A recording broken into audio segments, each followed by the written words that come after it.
everybody else did. How you Trying doing? to make your way to the chair when I was. It's fine.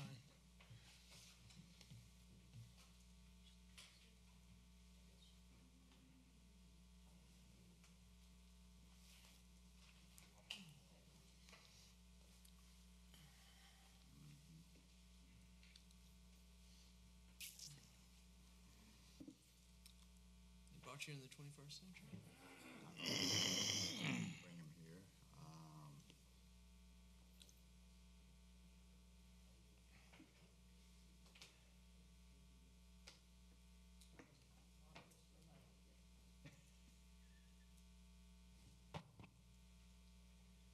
Dude. Let you help me out.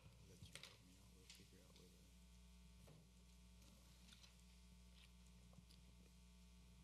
There. Let's look here to download.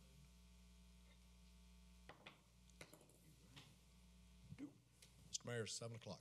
All righty.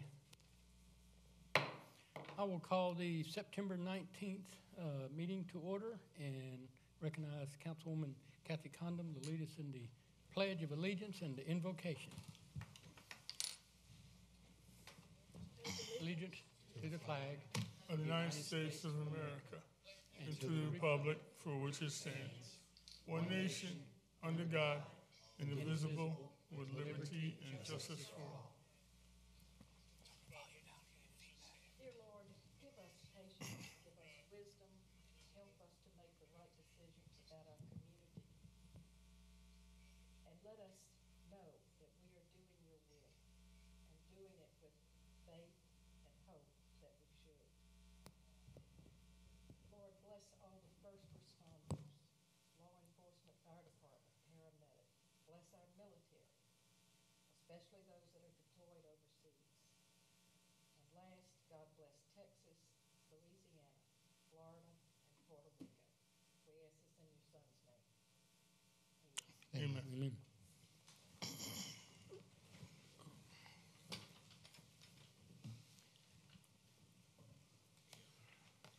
Next item is the reading of the minutes. Is there a motion for the minutes to be approved as written? I make a motion. And any discussion, any changes? I had two. One is on page 6, on item B, discussions, the last sentence, chickens and one roaster, should be rooster. And on item C, discussion regarding the reserve, it has 2.5 million, and the actual chart said 1.5 million. So those were the two that I would make needed to be changed. So which one is it, 2.5 or 1? 1.5. So, those are the two that I'd make. Any more, anything else? No, I like roaster better than Yeah. Or a roadster, put a D in there, but, all in favor then of the minutes to be approved as amended, do so with show of hands. And next is the administrative briefing. Mr. Brown, anything you need to add? Yes, sir. I have a couple things. We were talking about live streaming, and we are, in fact, live streaming right now, but the Municipal Association is still sitting on the fence on whether it's a good idea or not. On one hand, they believe that transparency is wonderful, and everybody needs to have the ability to see what's going on. On the other hand, they are an insurance provider, and they are concerned about issues that may come up, you know, and be more of a liability for us with the exposure if something should happen, you know, during the council meeting. So just want to let Did they give any examples? What they're talking about, or what No, I they're didn't referring get- to, or? No. All right, let me ask you this. We are live streaming Yes, sir. right now. So everybody at home, how you doing? Welcome to the Irmo Council meeting. And you're saying it may be a problem with the Municipal Association because they are our insurance carrier with us live streaming our meetings? If something was said that was improper during the filming. Well, if it's something that's said, it's been filmed, right? It's being filmed. We can put it on. Columbia. Do you have any idea, Eric, as to what they might be referring to, what we shouldn't say, or what they're talking about? If I had to speculate, I would. If I had to speculate, I would guess that their concern is that if a libelous statement was made, say for instance, somebody said that a law enforcement officer had done something he had not done, and that officer decided to bring suit against the town, it would be one thing if that statement was published to the 24 people or so that are in here, an entirely different thing if that statement is published for the entire world to see. But it's on our video, and that video is published 2 days from now. It's put on. I think it's online, right? It's It's on our website. But it somebody could be physically edited. has to go on there and hit it and watch It could be edited. as opposed You to could- live streaming on YouTube. No, we don't. But we don't edit out liable statements on our videos now. If one of us said something, I understand that. If somebody said something that puts the town at a liability, I would hope we would edit it out. I don't Or know if something we that's could, 'cause not that true. might be, I don't know what you'd call it, cover-up or something like that.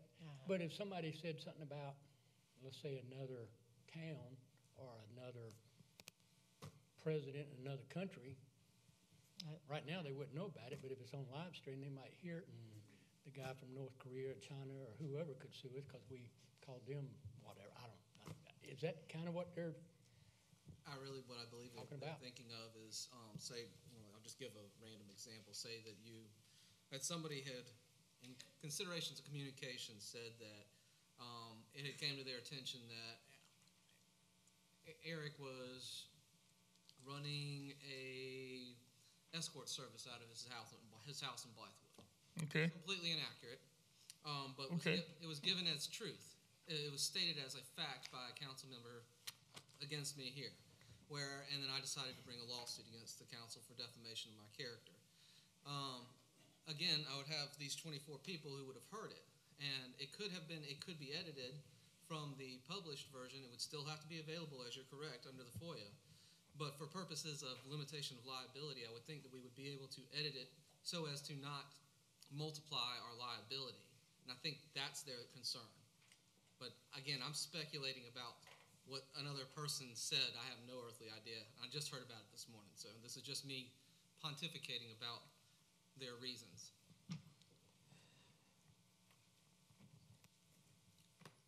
I don't know what their malfunction is.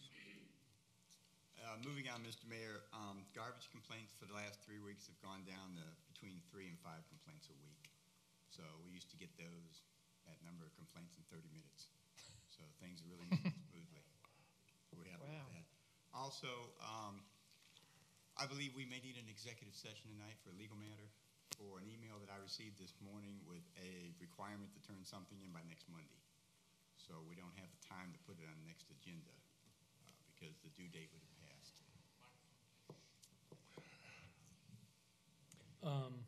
So you're saying we need an executive session? Can you? If council so wants one, yes. And what would that? It is a legal matter regarding an email I received this morning from HUD. Okay. So legal matter relating to HUD From HUD. or from HUD. Gotcha. Okay. Where is this live streaming at? I can't find it. What do you do? Town of Irmo website. I'm looking at it right here. Okay, I want Town of Irmo. The website or not the Facebook page? The website. Gotcha. Sorry. Okay. So any other things on the briefing? No, sir. I'm done. Any questions of Mr. Brown on the briefing? Seeing none, next is the code enforcement update.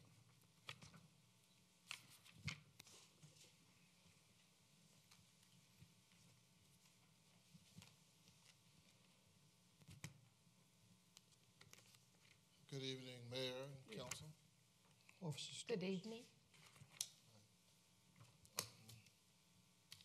We've, Is this thing last supposed to be- meeting, I'm sorry. Is this thing supposed to be popping up on here? The report? Oh, okay. no, sir, it's just some That's notes all right. that I Okay. have. I don't have anything official. All right. All righty. At the last meeting, of course, the stats were given for the total number of entries in August. So what I just want to do is just go over a few of the questions that were asked, especially from last council meeting, from Councilman Pouliot about some of the abandoned properties. Yes, sir. And we did some research, and I think that average of maybe two, not every month, but, well, I'll just tell you the numbers. Like in August of last year, we ran across one abandoned property. In May of 17, we ran across one. In January of this year, it was one. In October of 16, it was two. August of 16, it was two. June of 16, it was one. And May of 16, it was one. So we don't run across them that often. And I was kind of caught off guard last time, but I wanted to give you the research. Thank you. Yes, sir. And then it goes back beyond that, but those were the most recent figures.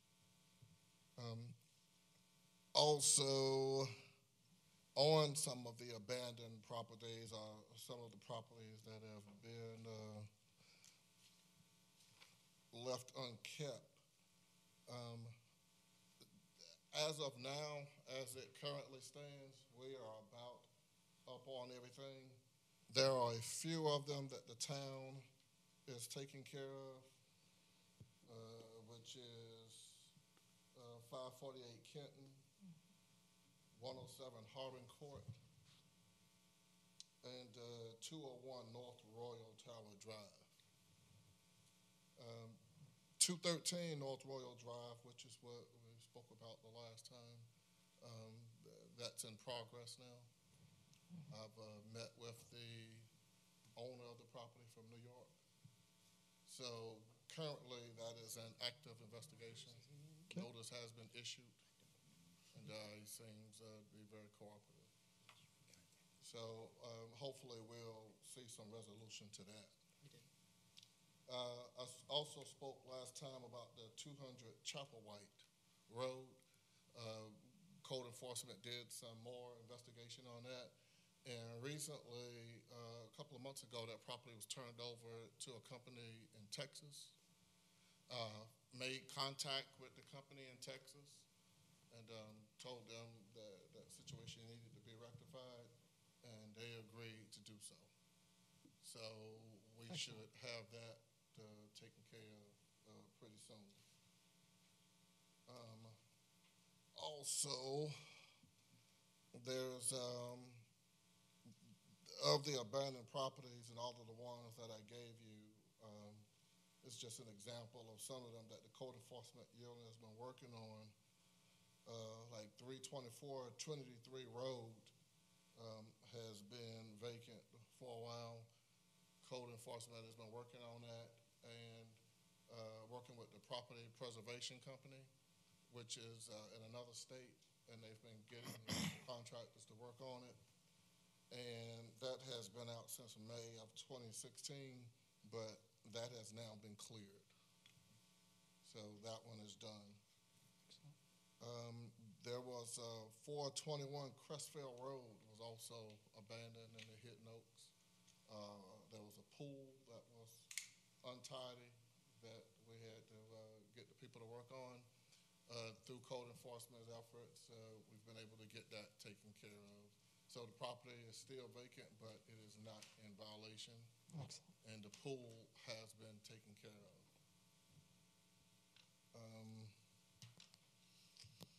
Let's see here.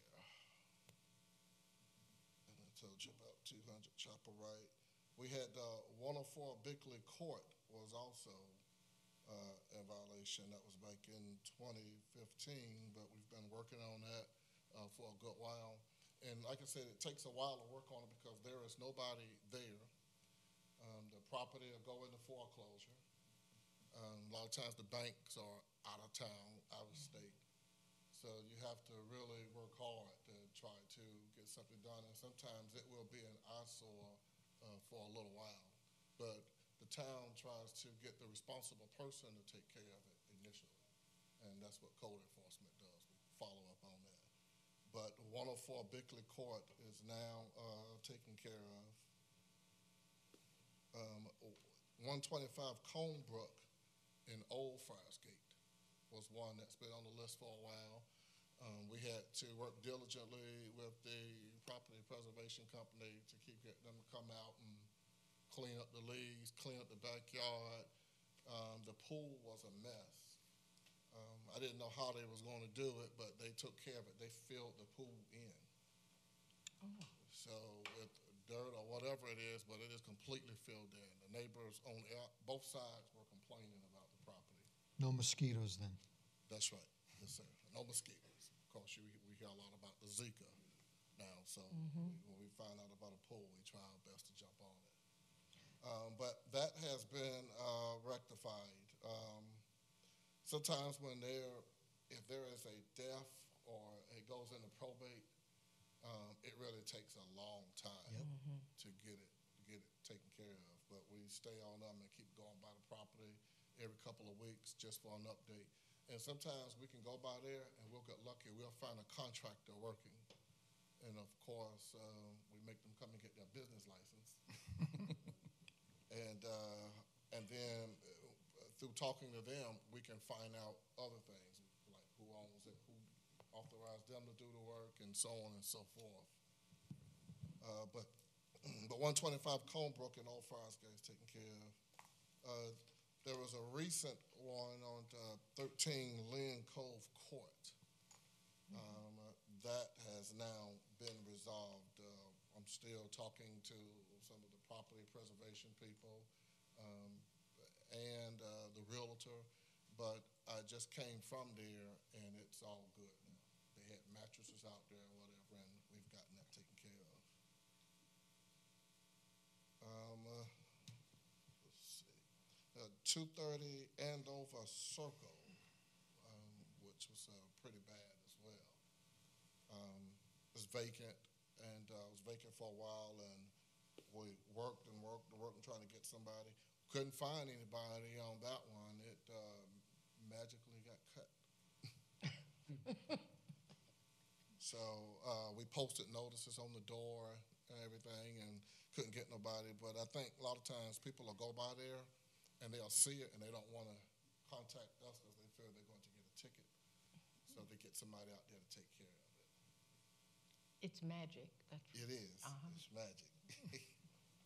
We had in Murraywood, 1817 North Wood Stream, Unit C, that was vacant for a while and had some issues. And we worked with the property preservation people and got that one cleared up as well. And of course, 306 Bosworth Field Court.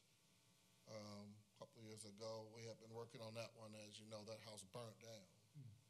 And a notice was issued because all the debris was out there. The house was burned. It was unsightly. And we got the people to get all of that up. They put a dumpster out there, got all the trash up.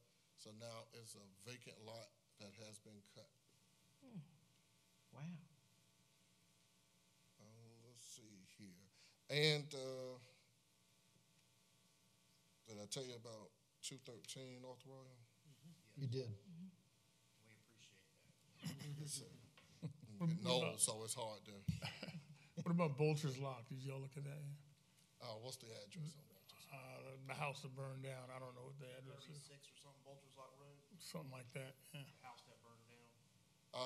Not as of, it's obviously something that's in progress. Usually, just like the house on that was in Murraywood, 306 Bosworth Field, when a house burns down, sometimes we have to be careful how we get involved with that. There's investigations going on, usually by the fire marshal. There's investigations going on by the insurance company. Yes. And there's all kind of stuff going on. So it may not be cleared up as quick, but it is something that we always keep on our radar. I got you. Let's see here. 512 Friars Gate was another one that was in bad shape back in May of 2016. We worked on that and ran down the owner and the renter, and finally he decided to sell it. Another gentleman bought it and remodeled the house, the outside, and everything. So that one is good. And 500 Friars Gate Boulevard, right there at Chatteris Road. That one has been abandoned for quite some time, but we've been able to locate the property preservation people, located the realtor. They are waiting to close on that house. There is just a couple of things I want them to take care of. They was going to close on it a few days ago, but I informed them that somebody buys it with a problem, then they're going to assume that problem. So the potential buyer and the realtor says, no, we're not going to do that. We're going to make you guys clean that up. So everything is done except for one small issue, but that's been a problem for over a year, but it's soon to be completed. So we're not going to have to worry about that anymore. Excellent. There was 520 Kenton, also that was in violation for a while, but after working with them, we pulled the deed on all of them. The property was in bankruptcy, but now that one seems to be okay. That was from 2014. And we have 548 Kenton that I've mentioned earlier, which everything is straightened out now. When we exhaust all our leads, we ask for the help or request the help of our public services department, and they'll get with the contractors or whatever and turn everything in and get it cut. So that property is taken care of. Okay. Right now. We had 101 Temple Walk also that was on the list for a while. It's occupied. The owners, the people that live there now, had nothing to do with the previous status of the property. I'm speaking of when it was vacant. But now that's taken care of. But that's about it. And as of today, this year, code enforcement has made 1,516 entries into the code enforcement law. That means that we've handled that many complaints or things that we observed ourselves and have them under investigation, or either they've been completed and closed. Out of those, how many tickets have we issued? Do you know? Uh-oh, am I messing you up? Well, yes, you are. How many have I might have to come back to you on the next. Are we about 95%? What I'm trying to get at, are we about 95% or more compliant on our? Okay, the compliance rate. The Yes. compliance rate is very high. It's probably just a few of them, maybe 3 or 4, maybe. Sometimes they're repeat offenders. So if we write you a notice, then sometimes we'll write you a second notice within that year, but sometimes it's because you just happen to fall through the cracks. But usually we try to give you one notice, and then we'll come back after that if we see another violation, and we'll just warn you verbally. You've had one notice, this is it.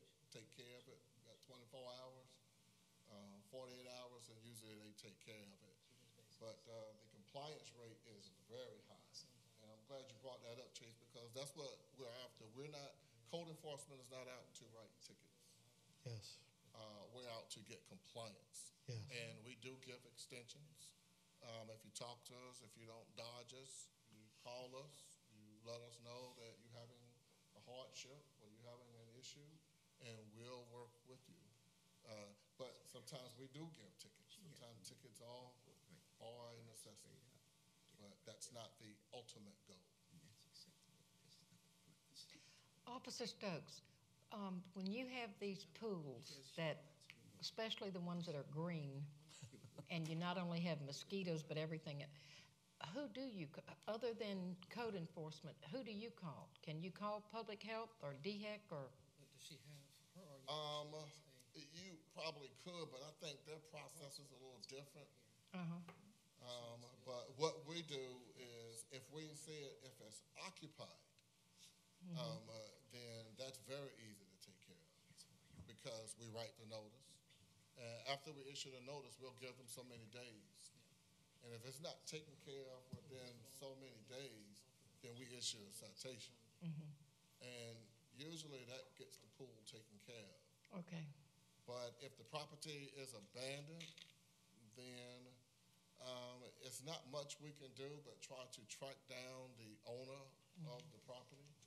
And a lot of times it depends on if it's in foreclosure, if it's in probate, or if it's in bankruptcy or whatever. But once we exhaust all means, even with getting with the property preservation company, sometimes they're our saving grace. They are the people who took care of the pool at 421 Crestfield Road and 125 Conebrook Road. But if all efforts fail, then we will turn it over to the town. And the town will work on it from that end, even if that's getting a contractor or whatever to go out there and take care of the problem. Because we don't want the residents and the neighbors to have to suffer for that for too long. It's true. Thank you. Yes, ma'am. Thank you. Thank you, sir. Thank How you. many abatement notices have you written for parking on your grass? For parking on the grass, you mean during that period where, do you mean from this ordinance that's in question? I gave that number. 140 something, wasn't it, Chris? Was it 140 something. 100 and something? 100. You're not writing them now? No, sir. Why not? Council put it on hold. Council put We it. put it on hold. Well, how did we put it on hold? We didn't put it on hold. The ordinance, it was trying to be repealed, but it's not. Right. It's not What until we- next year. What we're probably the- going to. Oh, go ahead. I'm sorry. The ordinance is not until next year. We're going to do the third reading of it. But the ordinance that was passed is in effect now. Right. Is it not? No, because I told them not to do anything while council put it on hold till January. Okay. This has been very. That's fine. That's fine. I just want to know why they're not writing any more tickets or abatement notices. Not until we get it figured out and come up with a firm ordinance. But the law is in place. It is active. That is correct, but But he should be writing tickets. But you said not to No, because, because it had a deadline of January before tickets, so it was February. So it'd be under grace even if we, whatever. Even the abatements that they gave out before, Mr. Walker, the tickets couldn't be written till February. That was just no, these are abatement notices. I'm saying he can go around and let people know that they would be in violation in anticipation for the either passage or repeal of the law in January. I mean, the law is in place. It's been passed. It's been signed by the mayor. It's in place. But It's not like you- There's been another ordinance with 2 readings that is different, so the code enforcement officers don't know exactly what the law is Well, going to be come January. I understand that, but there is a law that's on the books now, and there's a law that's being considered in January that's not that much different than the law it is now. And that's what I'm saying. You should be giving people notice that you might be in violation of this new law while they have time to fix it. Okay? I'll talk. Well, I think, I'll talk to the chief about it. yeah, I think Bob and them said no, not to, so I think that's the status right now. But, thank you. Thank you. Cool. Thank you. And next is the amendments to the agenda, and Bob has said we need to have a executive session for a legal matter relating to HUD, from HUD, relating to an email or whatever. I'll make a motion. Is there a second? Second. And any discussion? So all in favor then of adding that to the agenda, executive session down towards the end, do so with show of hands. Any other amendments to the agenda? Seeing none, next is consideration of communications. Any communications that council wants to share? Seeing none? Well, just one thing. Oh, okay. It's not a receipt of communications. Randy Jones had his last chemo and his last radiation today, Oh, good. and Good. he rang both bells. Fantastic. Oh, good. They showed it on Facebook ringing the bell, and that was Fantastic. very nice, very nice. I'm glad you were there. Next in is presentation by citizens for items on their agenda. This is where anyone who wants to address council on items on the agenda may do so at this time. And I think did we do that sign-up sheet this time? We did have a sheet on over. Oh, okay.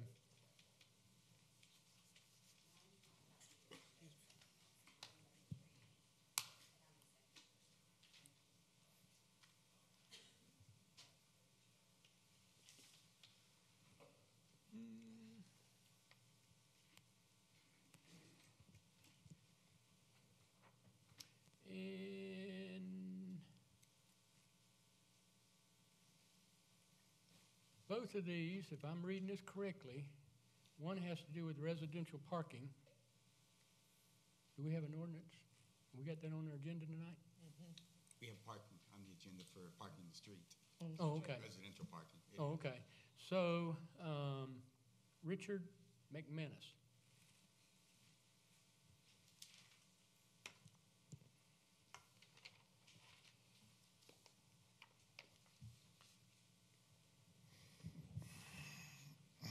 Yes, I'm Richard McManus. My address is on the registry there. I thank y'all for letting me speak for a moment about this. I've been in this subdivision, Friarsgate, for 35 years.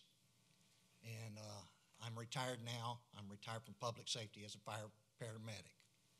And over the years, I've worked and seen all kinds of stuff in regards to subdivisions, trailer parks, things like that, to know what is going on, especially now in Friarsgate.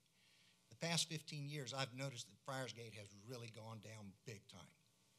And I see where a lot of this is happening, and I understand that 3 of y'all here in the council live in Friarsgate.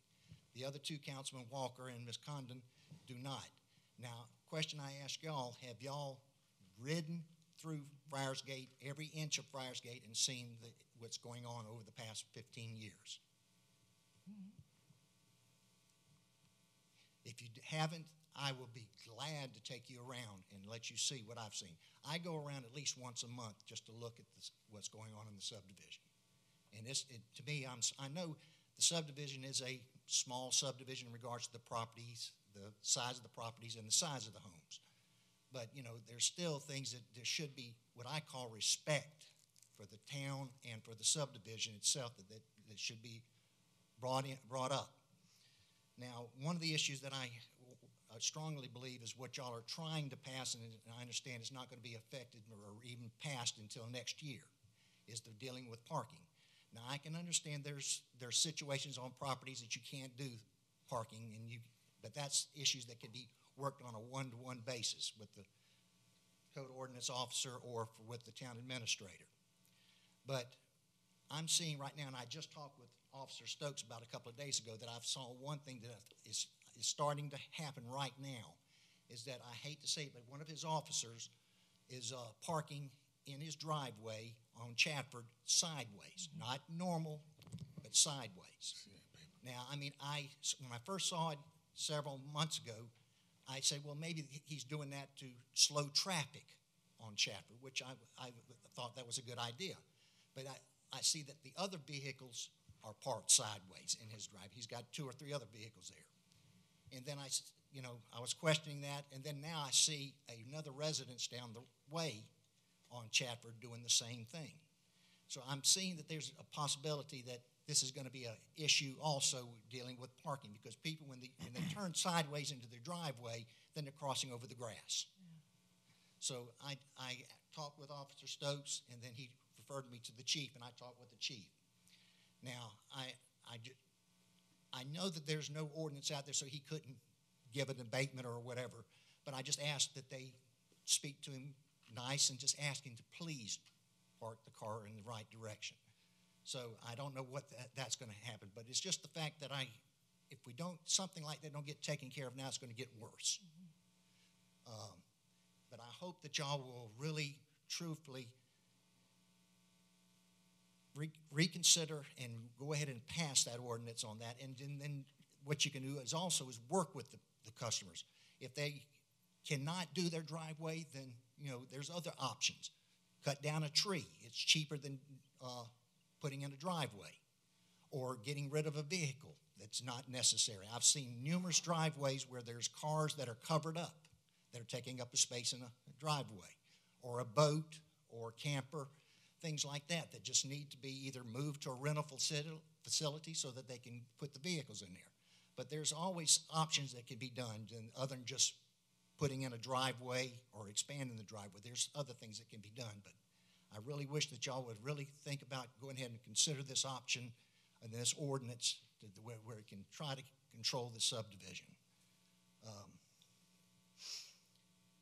There's another thing that I would like to see, but I don't know if there's any way legally it can be done or not. The houses that are up for sale, rent by realty companies or by homeowners, if something can be given out, like the police have come up with that pamphlet stating the ordinance violations, giving it to the realty companies and say, listen, we're welcoming you here to Friars Gate or into the town of Irmo, but please, there is ordinances that you need to be aware of before you move into the subdivision. And I think that's something that should be brought out to any municipality, that if you're coming into a township, you need to be aware there is ordinances and that they will be enforced. So that's something that I would like to see. And I thought that was a good idea that they came out with that pamphlet. But it's just something that needs to be brought out and given to the realty companies or to the homeowners that are selling their homes. Yes. There's a lot of other things that I will be addressing to the code ordinance officers pertaining to things I've seen. Like I said, I go around at least once a month, and I'll see things that I don't understand why they're going on, but, I'll address that to find out if there's any ordinance and things like that. But really, please, if y'all would really think about that ordinance and really go ahead and get it started. And even though, like I said, even if it takes 6 months to a year for something to be done to the property, at least get the ordinance in place to where people can be aware of that is going on. All right? Thank you, sir. Thank you very much. Thank you. So you agree that there shouldn't be a blanket ordinance for parking that cover the town? We're not going to debate. Is that right? This is not a time. I'm asking debate. a question, sir. That's right, and this is not Can a I time ask for them a debate. question? No, you can't. Oh, I'm asking them anyway. You agree Excuse that me. there's not a blanket, right? Are we going to follow Robert's rules? Yes. Or will you, Thank you very much. You can talk to Councilman Walker after the thing. I just want to know if the guy agrees that there's only a blanket ordinance. Is that going to scare you that much? The next Thank is, you. and we don't have, and this one will have to wait to the end of the meeting. This one has to do with trash. But she understands. She was Oh, okay. waiting Debit. for the end. So at the end of the, okay. Okay. All right. So, next is unfinished business, third reading of ordinance 1725. This is the annexation of 1420 Waterwood Drive in Murraywood. Is there a motion for third and final reading? Make a motion. Second? Any discussion? That's good. All in favor then, do so with show of hands. Next is ordinance 1727.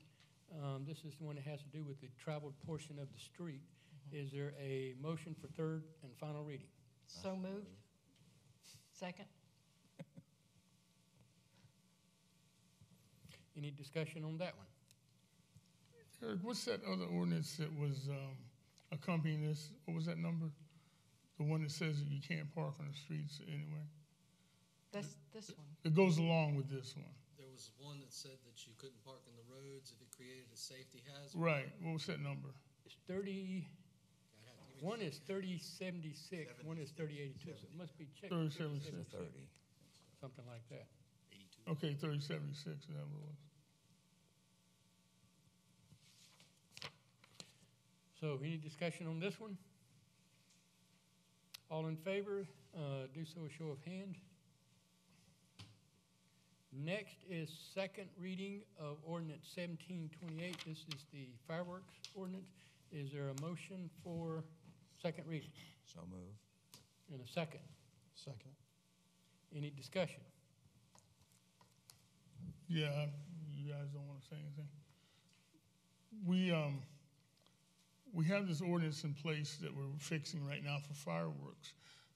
And I've had some conversations with some citizens about the actual ordinance itself. And through the conversations we've had, it's been determined that I think it's been determined that this ordinance should work hand in hand with our noise ordinance. And that's what the intent was. That's how these guys on Parlock got those 2 tickets. It wasn't because of the fireworks ordinance, it was because of the noise ordinance.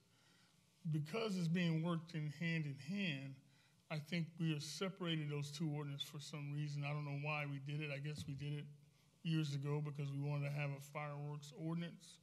Is that right? Attorney, or you don't know? I wasn't here years Okay, ago. no problem. But Part of 1985 when this whole ordinance was put right. But the deal is that we separated these. We had the fireworks ordinance, and we have the noise ordinance. And what we talked about is somebody can use those things basically against each other if we went into court. For instance, I believe the noise ordinance says that you can't have loud, distracting noises at any time of the day. But the fireworks ordinance says you can shoot fireworks up until 10 o'clock on those non-approved days. Is that right? Okay. So in the case that we're having over in Parlock is a guy who's shooting fireworks off up until 9:59 every night. And it was annoying, but he wasn't in violation of the ordinance because it was a separate ordinance. What I'd like to propose is that we take those 2 ordinances, the fireworks ordinance and the noise ordinance, and merge the 2 together so that it's not separate. In other words, you can't go to court and say, I didn't violate the noise ordinance because the fireworks, I was shooting fireworks. And the fireworks ordinance says I can shoot them until 9:59 at night. And you see what I'm saying? I do see what you're saying. So The problem, one of the things is the noise ordinance affects other things than just fireworks. it does. It would have, that It would does. be the cars going down the street with the really loud Absolutely. speakers or whatnot, so that combining the 2 would be problematic in that regard. The other thing is as a matter of statutory construction, when, under the law, when you have, as a matter of statutory construction, when you have 2 laws that on their face seem to have some sort of contradiction, as a matter of statutory construction, when the courts review those 2 laws, they always review them with an eye to make it so they don't conflict. And so, even though there might be an argument that I can fire fireworks up until 10 o'clock at night, that doesn't necessarily mean you can fire fireworks that are in violation of another ordinance up until 10 o'clock at night, i.e. the noise ordinance.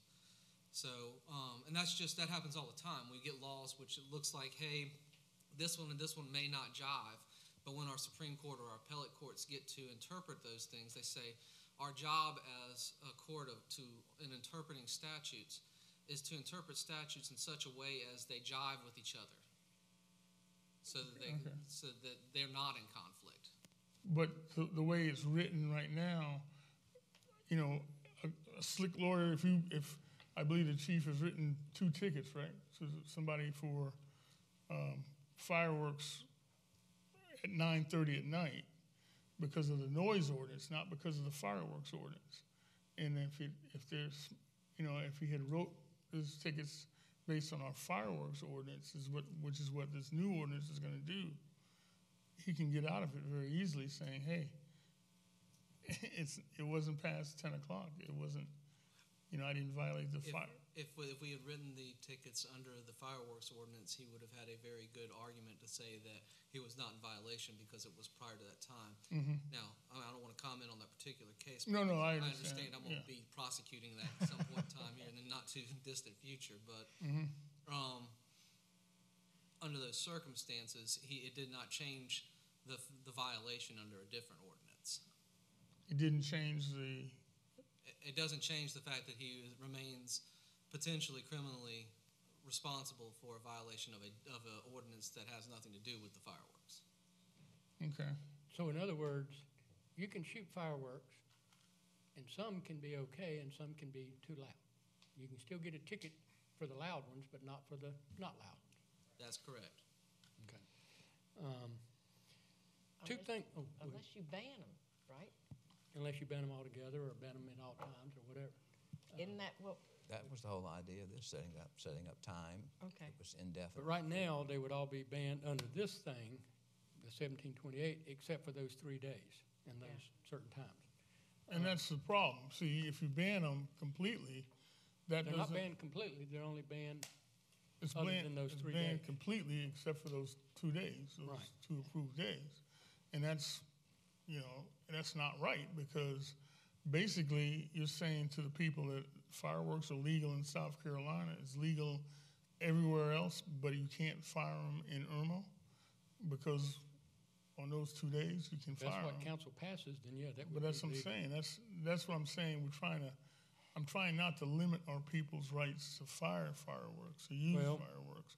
But I am concerned that they're being abused by shooting them every night and being obnoxious about it. So that's what I'm saying. You let the noise ordinance handle the obnoxious part of it. People firing them Well, off they every still- day. They still will. And let Underneath. this is saying you can't fire them at all Right. on any other day except for And then on those given 3 days, if they're still too loud, they would still be subject to a ticket if they shoot the loud ones. There's a couple other things too, Wait a minute.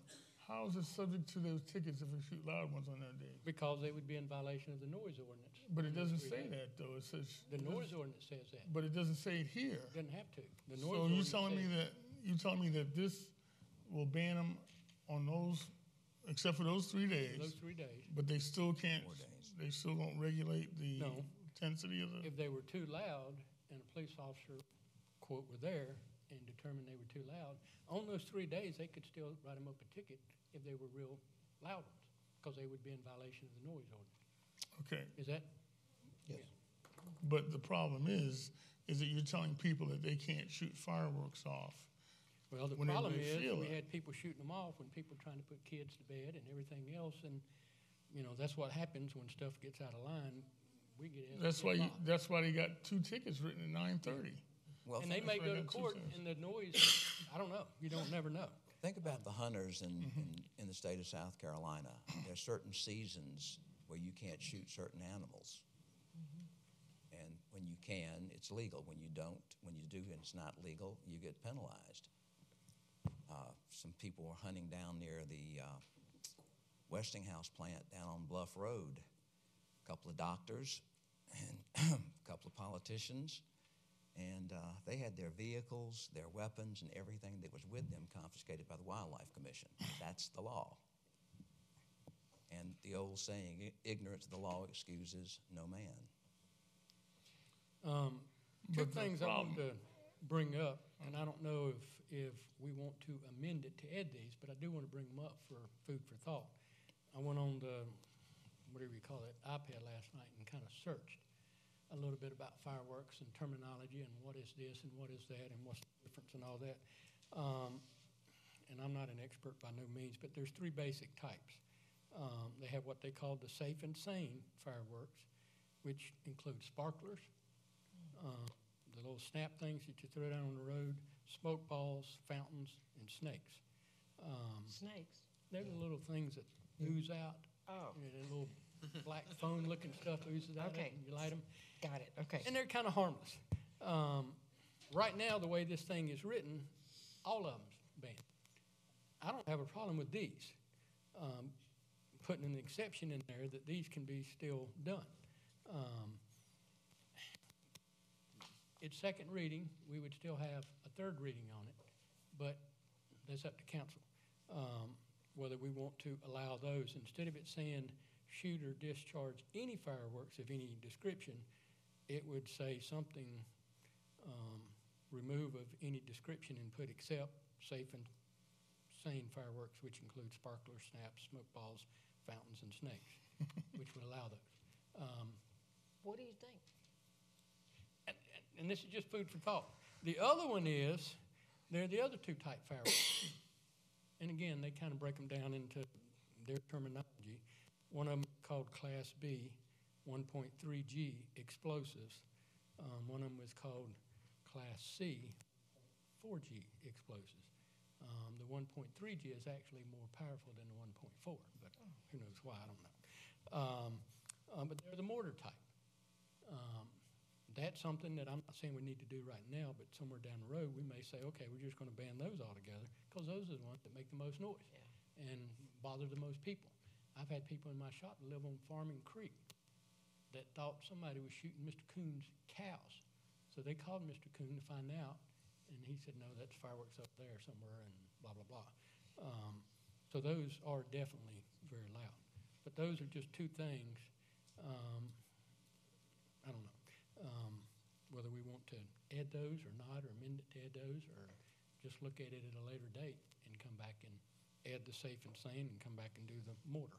But I just put that out there. Because I think for a lot of these safe and sane, probably nobody has a problem with those. Little kids doing them for a birthday party in the backyard, front yard, wherever. These mortars are, I think, the ones that are causing the most problem. But trying to define what a mortar is and a police officer going out there and us trying to me, is kind of difficult. The safe and sane isn't. I think anybody can see a sparkler is not a problem, or the snakes, or the fountains, or the smoke balls. But that's just my 2 cents. But I think we ought to keep this because you got two different things. One is noise, one is fireworks. Yeah. And Yes. But that safe and sane that you're talking about there as being an exception is exactly what I'm talking about. You don't want to ban those on everydays, but you want to ban, the way it's written right now, you want to ban all fireworks altogether. Yeah, because it is kind of difficult, other than maybe these, is determining what is a mortar, what is a regular Class C, what's a Class B, what's But a again, Class C. how are you going to determine that if you do shoot off a mortar? I mean, besides it being loud, how do you know that was a mortar and not an M80? Well, you don't. I mean, I wouldn't. Now, somebody else might have just standing there because the M80 ain't that loud. The other one is loud. But now, if I'm living where I'm living and I hear them, I may not know if that one's a mortar or a Class C. I wouldn't know the difference.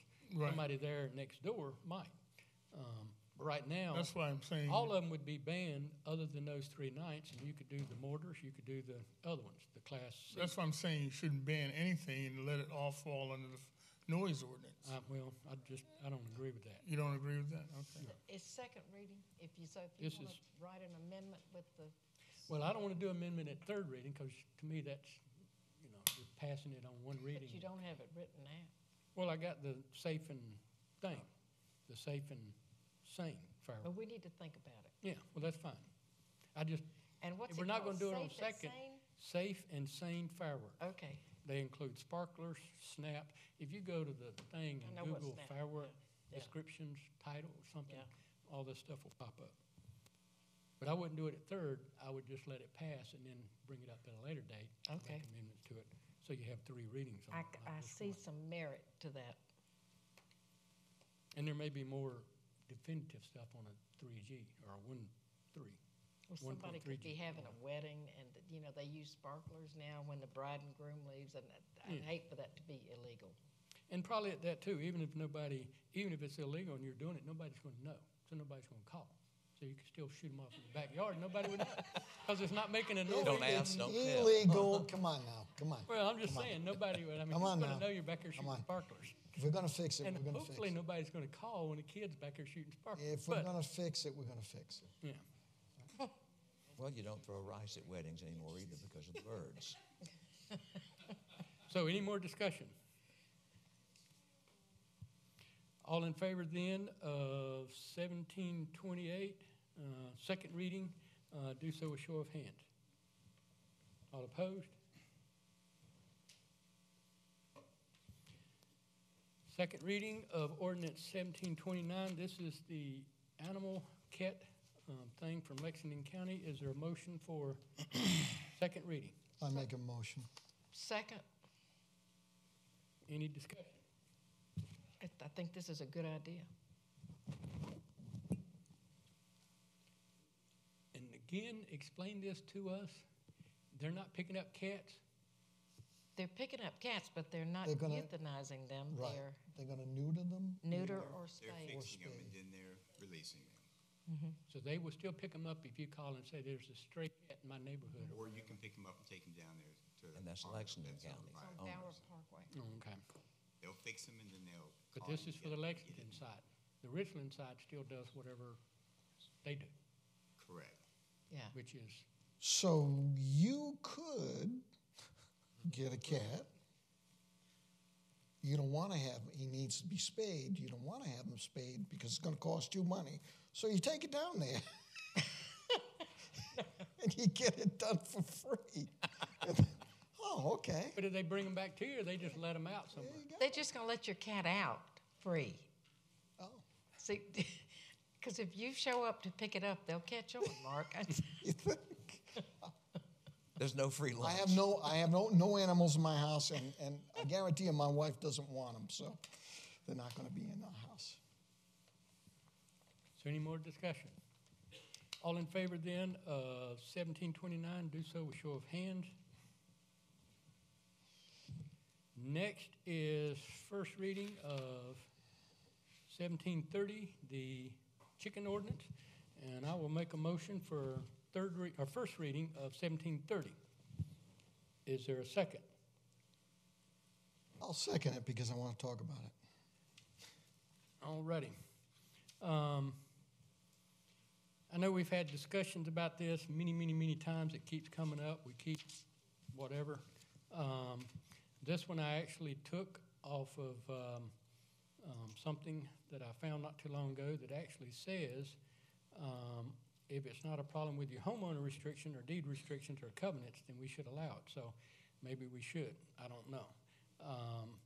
I'm not 100% in favor of it without a whole lot of rules, but I was also asked that we discuss this and vote on it before the election or whatever.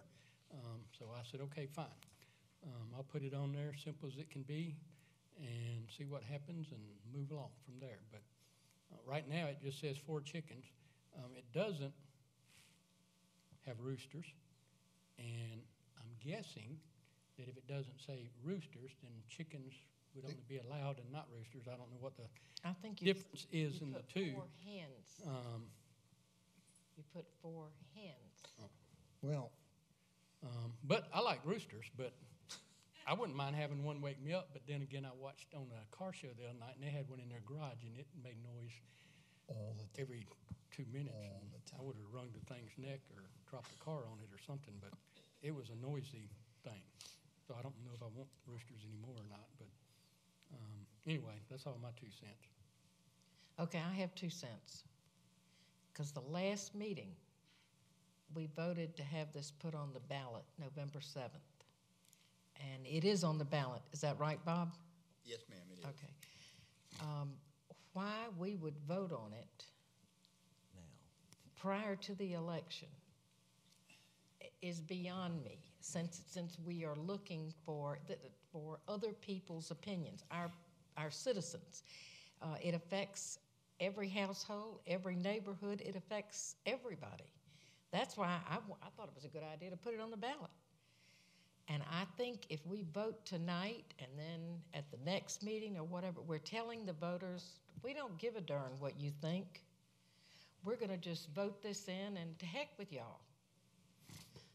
I think it's a slap in the face to them, and I think it ought to be deferred. If parking can be deferred, this one should too, because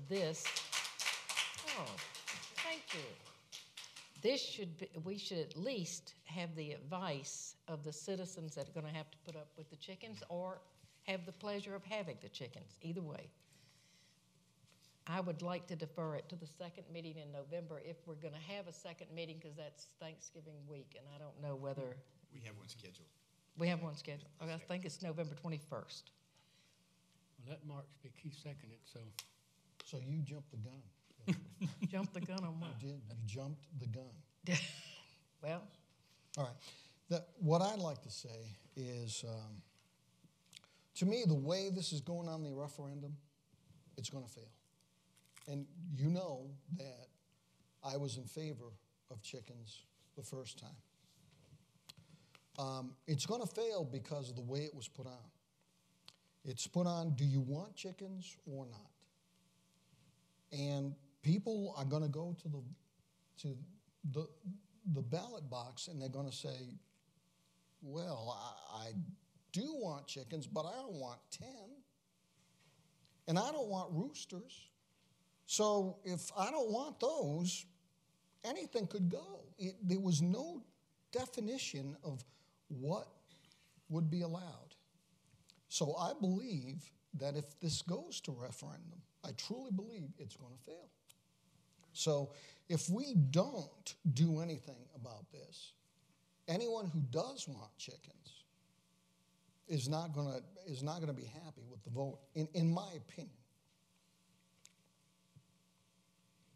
And the thing with the referendum too is, let's just say, I don't know, 800 people vote, and 800 people say yay. Then we got to come back and say, okay, we're going to do this just 4 chickens or whatever, no rules, or we're going to do one with 50,000 rules or 10 that rules, would be 20 the rules. thing to do.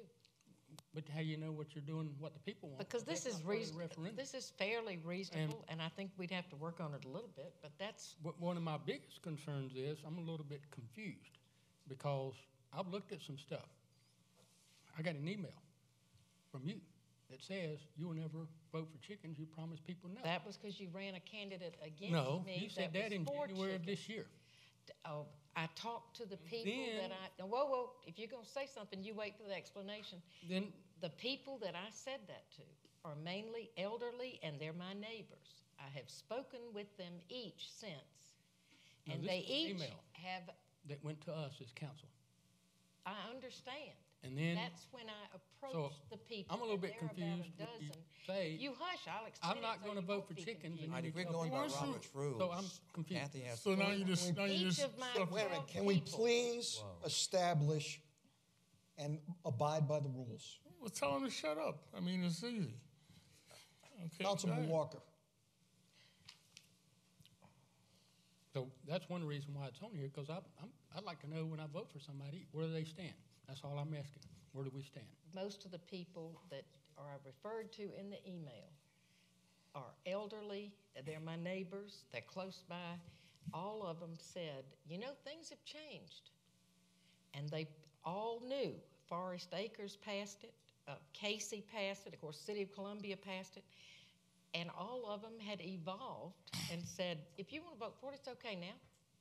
And that's when I decided the referendum's a good idea. I would like to do what the majority of the people would. This is not law and order. This is chickens. If they want them, But if the majority say yes, or 30% of them say yes, or 40%, or 60, or whatever number, how are you going to determine from there what kind of rules we pass? Because they just said they wanted chicken. We're still going to be stuck. You got it in front of you, don't you? Don't you have the rules in front of you right there? No, this is for this thing. It's rules for having chickens, right? If we vote for this, yeah. If we don't, Okay, so I then can we put just another apply one this at after another the, thing. after the referendum's done. Why not vote on it now if you want to apply it then? Because there's we a- don't know what the people want. and I've seen a lot elected. more bills about chickens since then that have been even more restrictive in some ways. Well, I like to say something here. This is one of the examples of the mayor being mean-spirited, vindictive, and hateful, slapping the people in the face of what we actually voted on. This council voted 4-1 to put a simple referendum on the ballot that asks the question, a non-binding referendum asks the question, do you want people in Irmo to own chickens, to have and raise chickens? It's a yes or no question. Now, the answer to this is if it's no, then that means that chicken debate is over. We don't have to talk about it anymore. We're not doing it. We're not going to have them. If the answer is yes, then we go to the next step, which is defining exactly what we want to have. What you got here, what you got in your ordinance as a starting point, But for you to put this on now, after we voted as a council last week to ask the people to comment on it, is this an example of you being vindictive and mean-spirited? And I don't know any other way else. I don't know any other way to say that. Responsibility to the citizenship to tell them where you stand. But we asked them a question. No. And you said that you were going to put it on the agenda. I did. Just to do what? To accomplish what? To see where y'all stand. To see where y'all stand. To accomplish what? I stand wherever the people vote and tell me I should stand. Okay? And that's what we did. We put it out there to ask the question. This is from your stuff in 2011. This is what you This said is you'd what vote the for. people. This is what the people Excuse me. want. So, You know what I'm saying? But for you to do this at this point, for you to do this, Robert's Mr. rules Davis, does not Excuse me. allow, Robert's rules does not allow personal attacks. excuse me, for you to put this on the agenda now does not make any sense. It makes no sense at all because you have to wait for the people to give us their response. I And think that's a lot going of to people happen on have November seen- 7th. Have seen and do now see exactly where y'all stand. So that's the main thing. How do they see where we stand at? What does that have to do with anything? Opposing it. We're not opposing it. We haven't even voted on this yet. No, You're we opposing want it to be on here because you don't want to vote in public where you stand. no. No, sir. I agree with gonna that. No, philosophy, sir. and I agree with majority what wants to people do. have said. Are we going to But the follow council- Robert's rules? The council said last week that we wanted an informational referendum put on the ballot so that people can tell us which way we should go. And you put it on here as being, I don't know what, being mean-spirited, being vindictive or whatever, saying I want to force the council to vote on it, whether we're going to allow it or not. And that makes no sense because if we vote for it, It may not. if we vote for it, then we just usurp the 80,000 or 13,000 people's voice out here. If we vote against it, You're not then going we to have just ignore the 13,000 13,000 people so vote. You're going to usurp their whatever anyway. Because What? the majority is not going to vote. But the people that come out, that's what I consider the majority. The people that participate in the election is the ones that I consider the majority. well, I won't use personal words, but I will say this is political. And I'm So is here- the I referendum. agree. The referendum is absolutely to get people's opinions, but I'll be It's glad political. to tell you, I will do what the majority says. Yeah. And what are you going to If do? they say chickens, I'm gonna say, fine, give me two You're for going my to say 4 backyard. chickens? Four, No four rules? hens, no roosters, four No hens. rules, All 4 right, chickens. Four Okay. hens. I'll keep that. I'll keep that Could in I mind. weigh in on this now? Yes. Yeah, Thank oh, you. sure. I was not in favor of chickens to start with. I voted against it last time. I voted against it because the majority of the people that I heard from said no chickens. There was a petition that was circulated. It was 18 pages long. It was supposed to be in the hands of our town administrator. It was not. The day of the vote, I got it over my computer. I copied it, brought it to the town hall, went through the street addresses, and there were 186 signatures. Now, many were duplicates on numerous pages. Once we eliminated those, and then eliminated those who did not live in the town of Irmo, because people in Chapin were signing the petition, because somebody said, here, you want to sign this petition for chickens? And they did it. Many different supermarkets and areas all around the Irmo area. People who have an Irmo address assume they're in the town of Irmo. Likewise, there's some people who have a Columbia address, and they're in the town of Irmo. Like Ms. Condom, and I think Mr. Walker, your Columbia address, correct? Correct. So they're in the town. So some people don't know where they are, not picking on anybody, but they sign petitions. And with all the people that had called me wanting chickens that were on this petition, I struck those. So then I took the list of people who'd called me saying, I want chickens, added to the people on the petition that were in the town of Irmo and had not called me, totaled it all up, and I had 56 people that wanted chickens. Had 105 that did not want chickens. So I voted with the 105 that did not want chickens. If I'd had it the other way around, I would have voted for the chickens. I come from a generation, I see some people out there that have snow on the roof too, when it was an honor to serve your citizens, and it was an honorable thing to do. And you serve the people. If you don't hear from the people, and I don't mean just a few, I mean you hear from a lot of people, then you vote what they want, not what you want. I believe in term limits in our national government for the simple reason there's too much money going around. And money does make the world go around. And too many people base too much on it. I think the referendum was proposed simply, and it's a non-binding referendum, so if people want chickens, doesn't mean we're going to say automatically you're going to get chickens. It's a guide. And I said if a majority of the voters, because that's all we can go by is the majority of the voters. That's right. In a national election, those that vote elect the national offices. People don't register, and then people don't go and vote. As a teacher, I encouraged my students when they turned 18, I had to wait till I was 21, register and vote. If you don't vote, you got no right to gripe because you didn't do anything to stop this person from getting elected, or you didn't do anything to elect this person. I had a next-door neighbor that used to climb the fence every election. I'd say, I'll take you and Ms. Rhodes to the polls. Oh, I'm not going to vote. It's not going to do any good. John Campbell won the mayor of Columbia, lost the mayor of Columbia. Oh, good. Excuse me? I don't know what John Campbell's got to do with this. He won the election by 13 Please get votes. back on Because subject. 13 people in the city of Columbia voted against him, then voted for him. All I'm saying is 13 people can make a decision and change everything. So you're for the referendum? I voted for it, Mr. Walker. You're for it? I'm for the referendum, yes. You're I call the against it? question. And I will go with what the referendum says. Okay. Question's been called. Is there a second? The motion was made to defer. No. Yes. Okay, November I'll make a 21st. motion to defer this until I after. made a motion when I was sitting here to defer it till November 21st. No, you said it should be deferred. I never heard an actual motion, but if you say so, that's Make the fine. motion, Kathy. I make a motion to defer until November 21st. Second. Second. Just vote it down.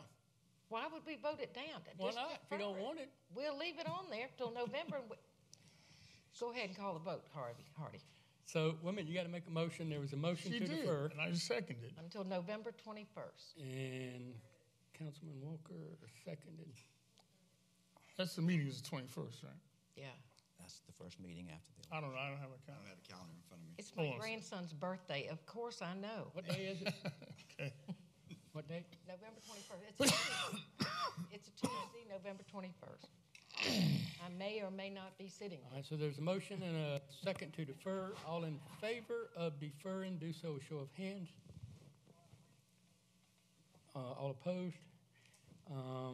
Motion to defer carries. Okay. But we want to thank you for writing this. I took it off somebody's political stuff, so it wasn't that hard. Wasn't that nice? Wasn't that nice? Yeah. Moving on.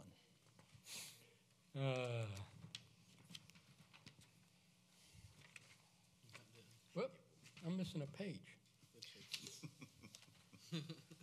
Nope, here we go. Next is I made a Noise. mess. That goes here. First reading of ordinance 1731.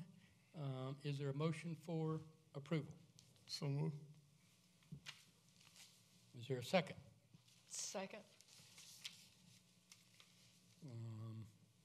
Okay, Any discussion? let me ask, okay, we're adding just those two things? Yeah. Well, what I was trying to get at is taking the fireworks ordinance and combining it with our noise ordinance so that the person couldn't go to court and have a case that says, well, I can shoot fireworks up until 9:59 at night. And, I think it has a better chance of not being an out if it's combined with a noise ordinance. And it doesn't limit my right to shoot fireworks off at any time of the year. Now, let me give you an example. My daughter is going to graduate with her PhD in chemistry in June, okay? I might celebrate by shooting off a bottle rocket. This will be in violation. I would be in violation of our fireworks ordinance if I do that. If it's combined with the noise ordinance, you know, I may or may not be in violation of the fireworks ordinance, because this fireworks ordinance, the noise ordinance says you have to be given a verbal warning that you're disturbing the peace, and you have to have another warning from the actual officer that comes out that you're disturbing the peace. And if I continue to shoot fireworks off, you know, after those 2 warnings, then yeah, I'd be subject to a ticket. But I won't be with the fireworks ordinance itself, because that's an automatic, you're in violation by shooting I it off. understand. Does Harbison allow fireworks? Yeah, yeah. Okay, just asking.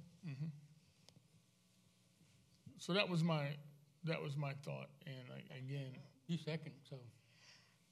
I seconded it because I like the way it's written. And I don't know whether we need both of these or whether it would be a good idea to have both of these. They conflict to me. They do conflict. How so?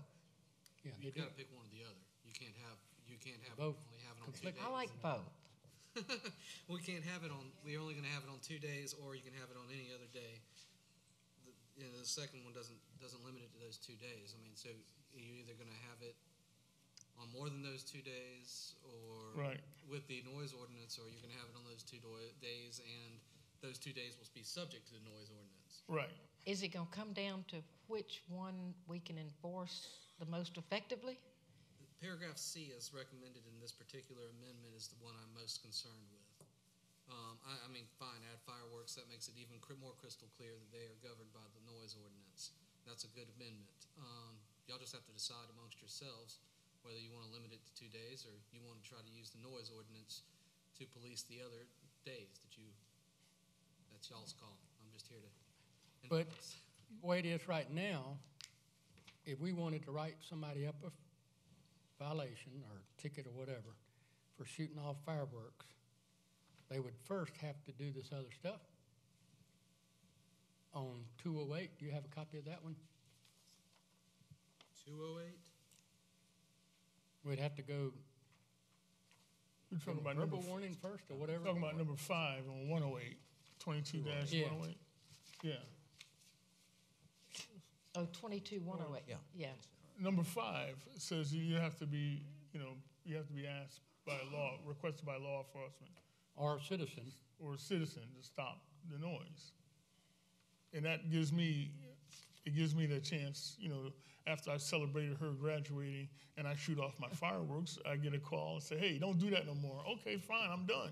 But they would still be But, against the law except for on those 2 days. No. It won't be against the law to do it, because you have to tell me to stop doing it. You have to actually request it. Okay. And the police officer would come out, if he actually gets called, he'd come out and say, well, stop shooting off fireworks.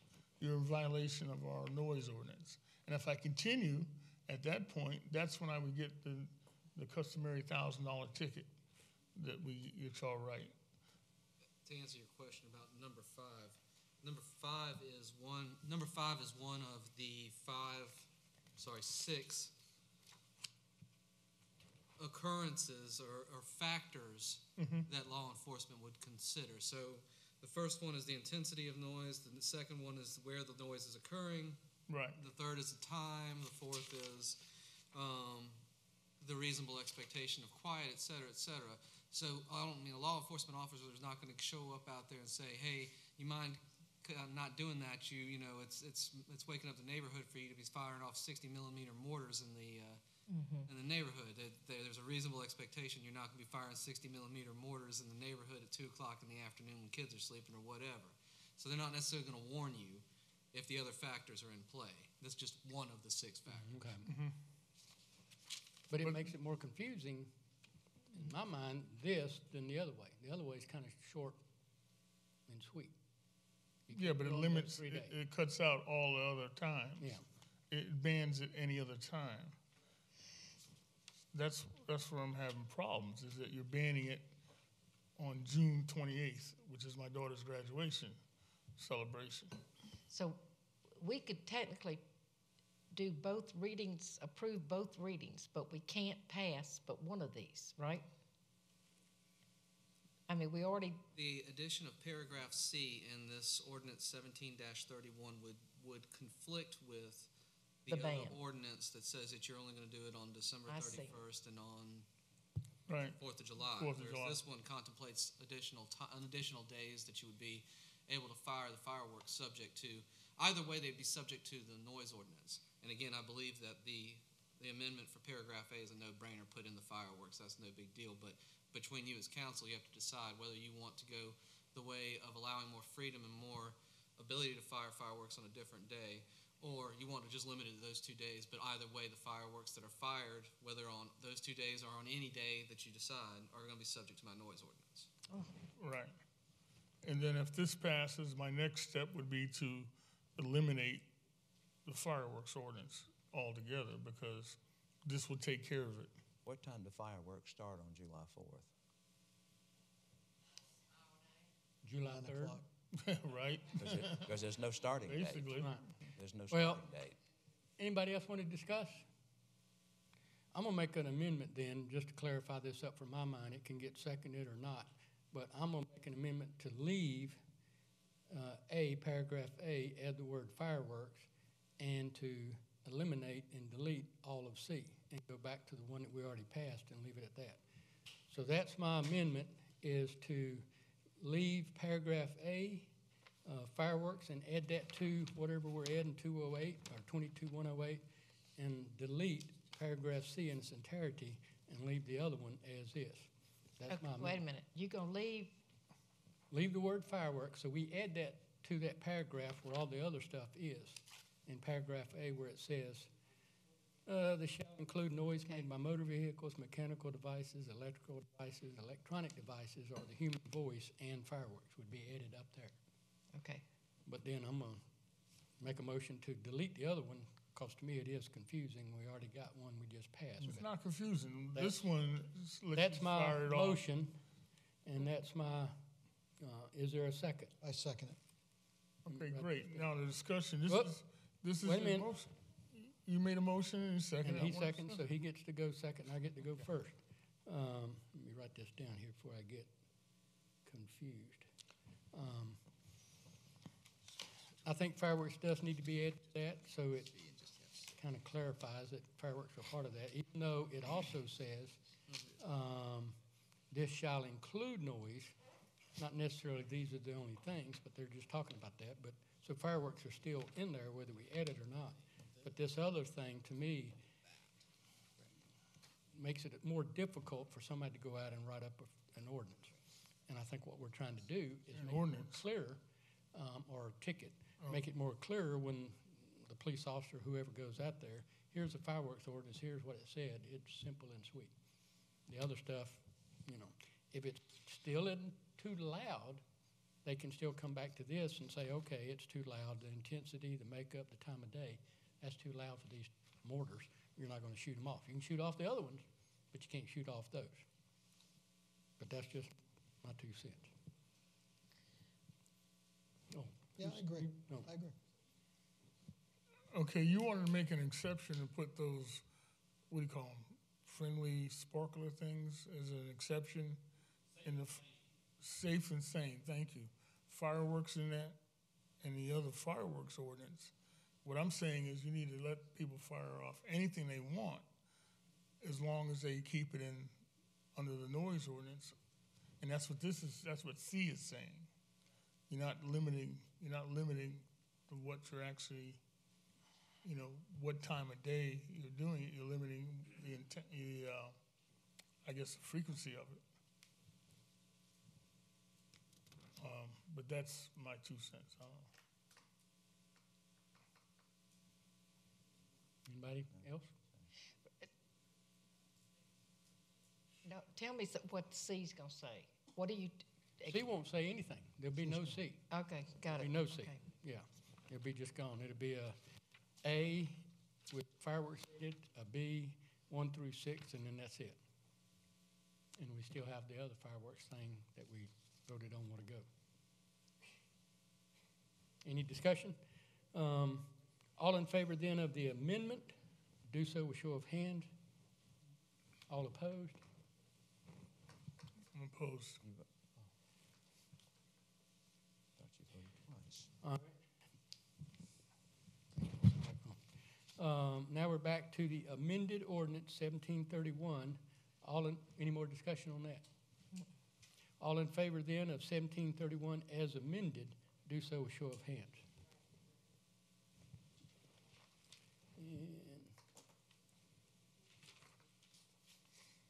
And next is presentation by citizens and Ms. Coon. And I think this says trash, debris? Okay.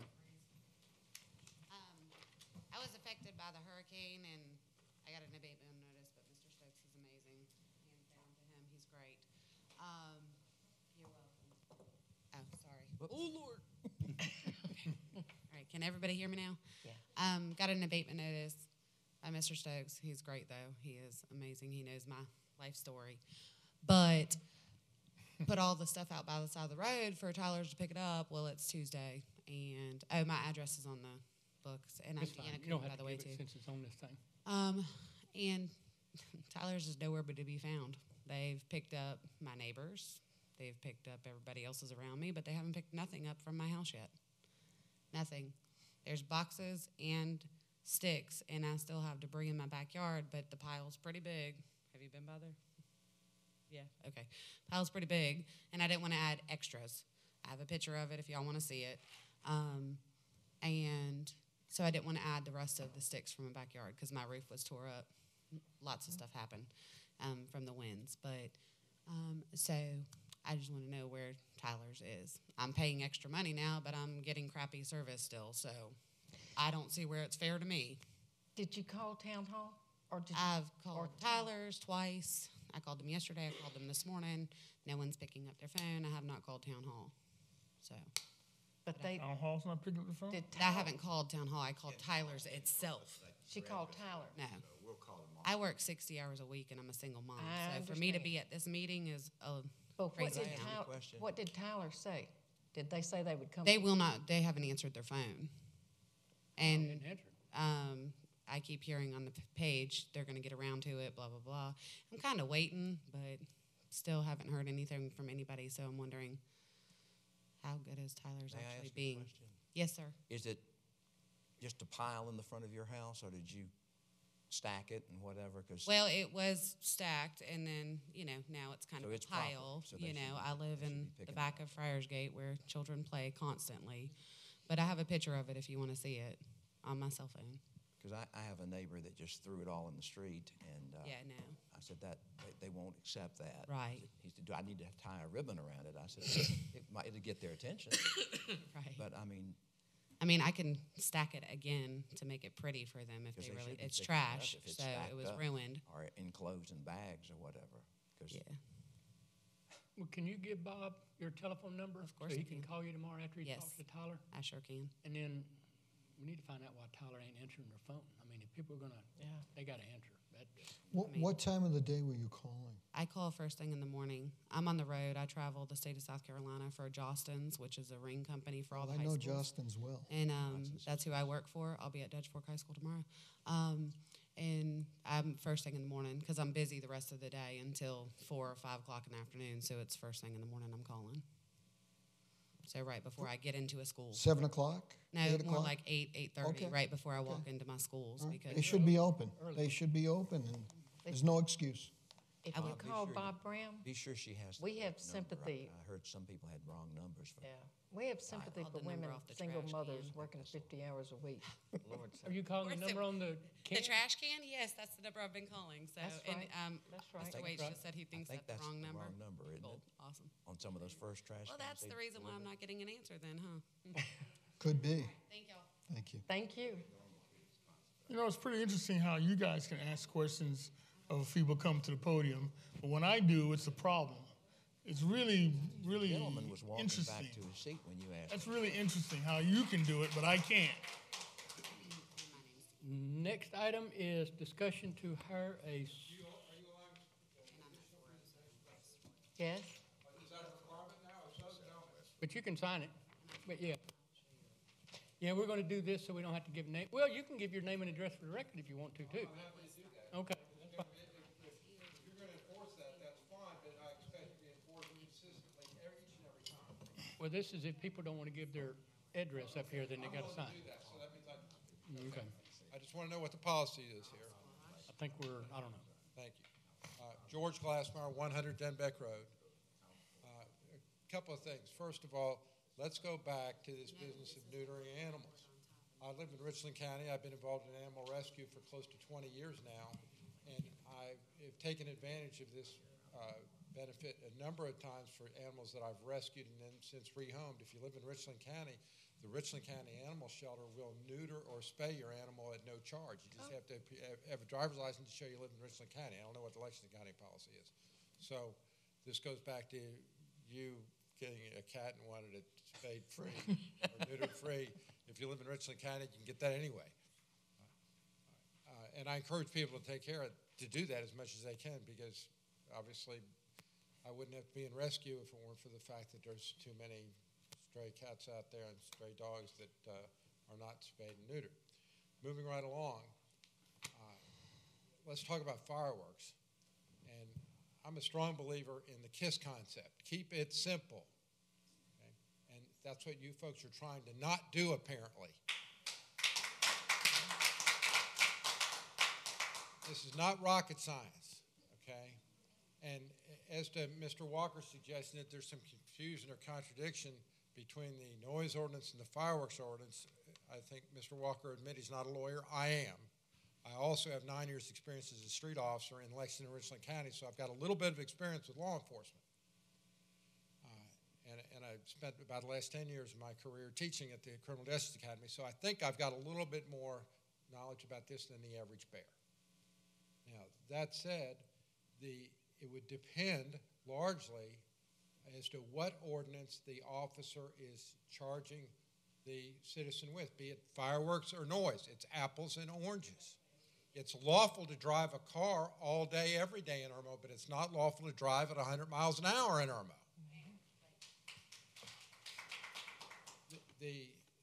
Let's go back to the proposed fireworks ordinance. You need to keep that because what? That makes it simple. It's not lawful to discharge a firework of any kind, and I'm opposed to putting in exceptions for various flavors of fireworks, because then the responding officer has to have a flow chart and a picture book to determine, is this a lawful firework or not? Just make it simple. All fireworks are not allowed, period, under these days and hours. Now, looking at the proposed ordinance that just got second reading approval, that's got some flaws. I think if you'll remember a month or two ago, I pointed out the multitude of flaws that are in the existing ordinance right now. It's perhaps, as I said, the most poorly drafted ordinance I've ever seen. This one is a close second because it's got some, well, I don't know that I'd go that far, but it allows discharge of fireworks on July 4th and the preceding Saturday. What if July 4th is on a Saturday? Then you're allowing it yet another day. You didn't think about that, did you? So I think you need to tweak that a little bit and make an amendment to address that issue. And also, I think allowing discharge of fireworks on New Year's Eve flowing into New Year's Day until 2 a.m. is too long. I think 1 a.m. is more than enough. I don't want to be kept awake at 2 o'clock in the morning still listening to fireworks. So I would encourage you to back that off to at least 1 a.m., but address the previous Saturday. I don't think you even need to put that in there, frankly. But those are my concerns about that. Keep it simple. Keep the existing fireworks ordinance as close to what just got second reading approval with the amendments I suggested. And I applaud adding the fireworks into the noise ordinance for yet another way to commit a noise violation, but they're not contradictory. Thank you. Thank you. And I will ask if there's anyone else who wants to address anything, as long as you give us your name and address for the record, or sign this. We do have Then, but you got to sign this or give us your name and address for the record. Hi, my name is Lori Pouliot. My address is 31 Castleville Court in Irmo, South Carolina. And for the record, I need to state that I am Councilman Pouliot's wife. This is only the second meeting that I've attended since my husband was elected to town council. I'd first like to thank everyone that serves on this council. It's not an easy job. Politics is an ugly business. It's something that I really don't want to be a part of. However, I feel the need to start speaking out about some things that are very disturbing to me. I feel that each and every member of this council should be respected by the public, and they should also respect each other. I've seen some vicious personal attacks on social media that are uncalled for. We are all brothers and sisters. All of us that live in this town are in this together. We can agree to disagree, but we can still be civil to each other. We can state our opinions in an intelligent, respectful manner, or we can run for office and be part of the solution, not part of the problem. This is only my second meeting because it's disturbing to see council members interrupt one another, make snide remarks, and disrespect each other. I've been to many council meetings in another state, and I've watched numerous council meetings of other South Carolina towns and cities. They follow Robert's rules, and meetings are orderly, and they don't last 5 hours. I know that this council follows Robert's rules loosely. It's my suggestion that this council begin to follow the general rules for debate, specifically in regards to the following. No member may speak until recognized by the chair. All remarks must be directed to the chair. Remarks must be courteous in language and deportment. Avoid all personalities. Never allude to others by name or to motives. Always address your comments to the chair, even if they involve another member. This keeps the debates from becoming personal. When speaking, you may speak only on the merits of the topic immediately at hand. Anything off the topic is out of order, and you can be made to stop talking if someone points it out. You may speak only a certain amount of time on any given topic. Robert's rules allows for 10 minutes. I also suggest that the audience should not be allowed to disrupt by clapping, cheering, etc. Let's not make these meetings become a circus or allow our town to become a mockery. Thank you for your time. Thank you. Thank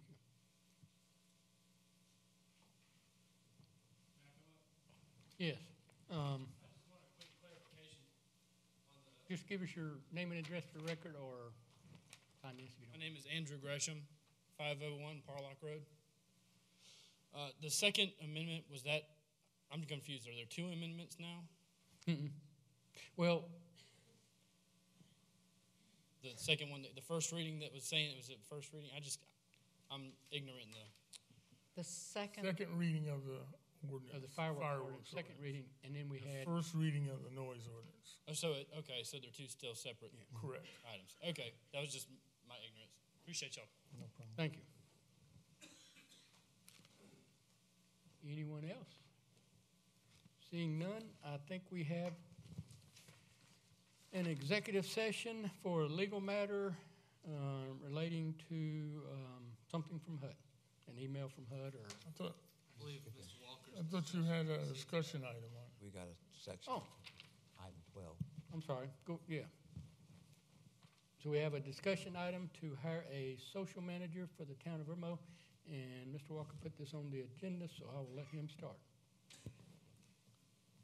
We're, the reason why I put that on there is that I think that the town needs to work on our communications better than we have been, in the sense that we have a new website going on. I guess it's going online, what, next month, Bob? They're working on it, hopefully by the end of this month, but Okay, so put it this way, by the election, by the new council election, we'll have a new website up. for sure. We'll have more interaction ability from the website. Plus, tonight we're live streaming across the country, our meetings. There's a lot of people talking about different issues like the ordinance we just passed, how we're not getting all the information about the ordinances that are coming up and what we're talking about. All this can be handled by one person, and that would be our social media person. Now, the reason why you need a social media person specifically designed for this job is that they can handle all of the Facebook postings, the communications, the getting the information out. And I think it needs to be a paid position, not just some high school kid or something we can find, which is a lot of people say that, you want to get some social media stuff done, find some high school kid and they can do it for you. And I guess we could, but I think we need to find somebody with a little more responsibility, I think. And that's why I said we should create a position for a social media manager, somebody who we can count on to post our meetings, post our information, and get it done through our social media channels. Any more? He may have a good point, but I'd bring it up during budget deliberations since it might be a better time to do it. I understand. That's fine, but I mean, we need to know, if we want to do it, we need to know how much we would want to pay. Yeah. Put that in a budget, how much we want to pay somebody. We need to know what the specifications are for that job. I mean, you can't do that during budget process. No. By budget process, you should have had all this stuff worked out and just basically putting that budget item in. And the other thing, don't we have a new webmaster for our town site? Well, it'll be us, but I mean, we have a new company that's designing it, and there are IT people handling all the network and servers. That's what I'm saying. That person would be running the website. If the new website, We'll be able to handle it in-house. if it might solve some of this. Well, you were going to do, or they were going to do, or I'll say we were going to do, or somebody, what did you call it, a frequently Asked questions page that has a whole lot of that stuff on there, and people can where to go, who to call to. Right. Yes. And links to everybody connected with us. They're all being added in there. Good. And I would That may solve it. and I would say What we need to do. Either that or he'll be busy doing it. I don't want, he's got enough stuff.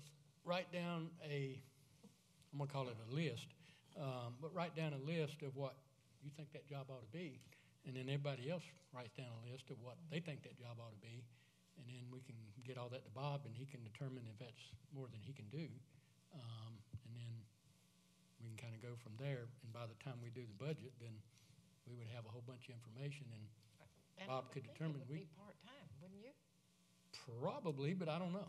I mean, it depends on what the job description is. Yeah. I mean, it depends. Yeah, it could be a part-time job or a full-time, but I don't see it being a full-time. But then again, if you add enough stuff, then it could. But Could be. I don't, A lot of stuff I've been hearing is that we're not communicating, our information out there quick enough, or using social media to do it. Well, effective. part of that too is our old website.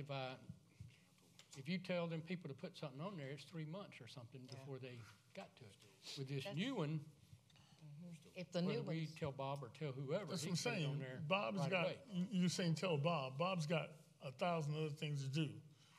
Well, he I'm may. going to give you a list of what I think the social manager should do, or social media managers do. And if you want to put all that on Bob, that's fine.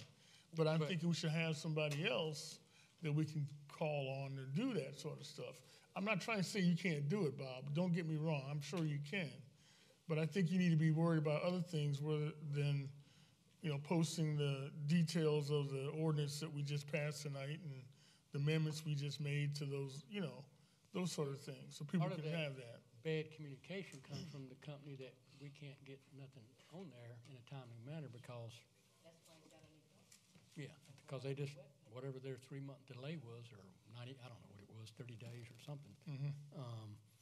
If we give, Bob can put it on the website and put it on the email or the listserv and put it on the Facebook, and stuff can go on there on the website the next day, we're gonna have better communication right off the bat, because they don't have to wait. I mean, a lot of that stuff you couldn't even put on there, because by the time you got it on there, it was Yeah. out of date. 'Cause they How were- about this? I'll come up with a list Yeah. of what I think the social manager should do. And Anybody I'll else present want it. to give their 2 cents can get. Yeah, I'll present it to y'all next meeting or whatever, and we'll see where we go from there. Okay? That's fine. Oh, now, Second. well, we got to word it right so that we meet all those new guidelines. An executive session for a legal matter relating to What Bob said. an email From HUD. From HUD. Regarding an investigation. regarding the investigation. So that's the motion. You made it, One of us made it, one of us seconded. and Julia seconded. All in favor of going into executive session, do so with show of hands. All right. And we will go in, and then we'll come out. If we make any decision, we will discuss it when we come out. Oh.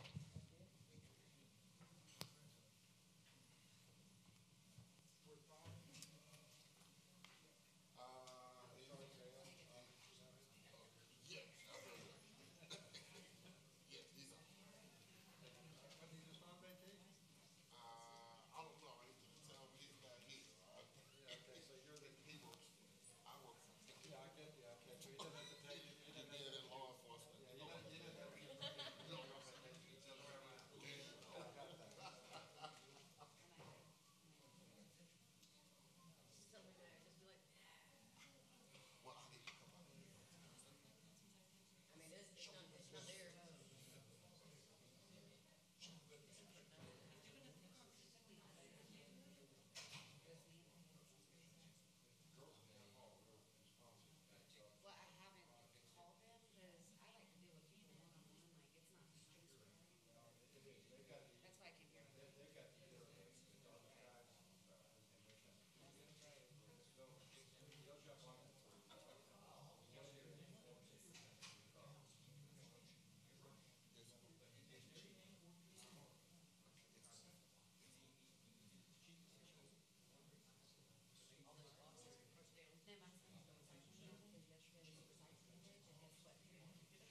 We are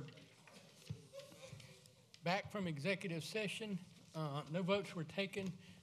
Bob had a question. We answered it and gave him his approval to do what he saw fit. And now we're at adjournment. Is there a motion I so for? move. Is there a second? All in favor of adjournment, do so with show of hands, or say aye. Aye. We're out of here.